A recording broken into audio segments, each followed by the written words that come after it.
सालों पहले की बात है। एक शहर में एक खौफनाक और वीरान बंगला था जिसे देखकर किसी भी इंसान के रोंगटे खड़े हो जाएं। उस बंगले की सबसे ऊपर वाली मंजिल पर एक सदियों बंद पड़ा कमरा था जिसे देखकर ही खौफ आता था। उस कमरे के अंदर एक गुड़िया का घर था जो कि एक खिलौना था, मगर ये कोई मामूली गुड़िया का घर नहीं था।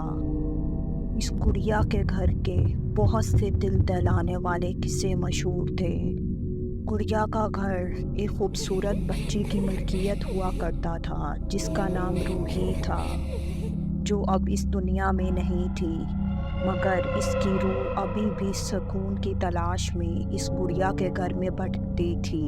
फिर एक दिन एक औरत जो कि सहाफ़ी भी थी, उसे तजस्सुस हुआ कि आखिरकार इस गुड़िया के घर में ऐसा क्या है जो कि लोग इस बंगले के करीब जाने से भी कतराते हैं।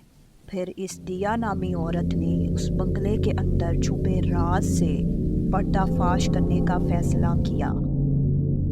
एक रात वो इस बंगले के पास पहुंची। जैसे ही वो बंगले के इस कमरे में पहुंची जहां गुड़िया का घर था, उसके रोंगटे खड़े हो गए।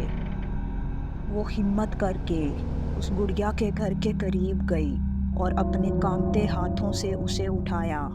जो ही उसने गुड़िया का हाथ में लिया, उसे अंदर से खौफनाक आवाज़ें आना शुरू हो गईं, मगर वो हिम्मत करके गुड़िया का घर अपने साथ अपने घर ले गई। उसके बाद उस दिया नामी औरत की ज़िंदगी मामूली ना रही। वो आधी रात को सोते हुए उठ जाती, उसे घड़ी की टिक टिक सुनाई देती और वो उसका पीछा करती। इस तरह वो गुड़िया के घर के करीब पहुंच जाती। फिर उसे डरावनी आवाज़ें आना शुरू हो जाती। इस तरह उसे बेचैनी लगी रहती थी। फिर एक रात उसे एक बच्ची नज़र आती है जो कि उसका एक ख्वाब था, मगर वो बच्ची उसे उस बंगले में दोबारा जाने का इशारा देती है। फिर एक दिन उसने हिम्मत करके दोबारा से उस बंगले में जाने का फ़ैसला किया। वहाँ उसे एक डायरी मिली जिसमें रूही के बारे में लिखा था, जो कि अब इस दुनिया में नहीं थी। इस डायरी में वो मदद के लिए पुकार रही थी। इस डायरी को वो अपने साथ ले आई तो उसे पता चला कि गुड़िया के घर से रूही की रूह की आवाज़ें आती हैं। इसने रूही की रूह को आज़ाद कराने का फ़ैसला किया। इस डायरी में ये लिखा था कि कैसे रूह को आज़ाद कराया जाए। दिया ने इसको देखते हुए गुड़िया का घर रोशनी में रखा। थोड़ी देर बाद वो क्या देखती है कि अचानक घर एकदम से रोशनी की शिद्दत से टूट गया। फिर दिया की आंखों के सामने एक धुंध छा जाती है।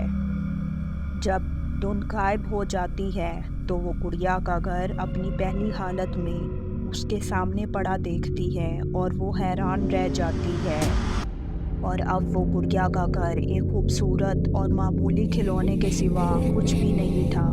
इस तरह वो रूही की रूह को आज़ाद करा देती है और इस किस्से से पर्दाफाश कर देती है।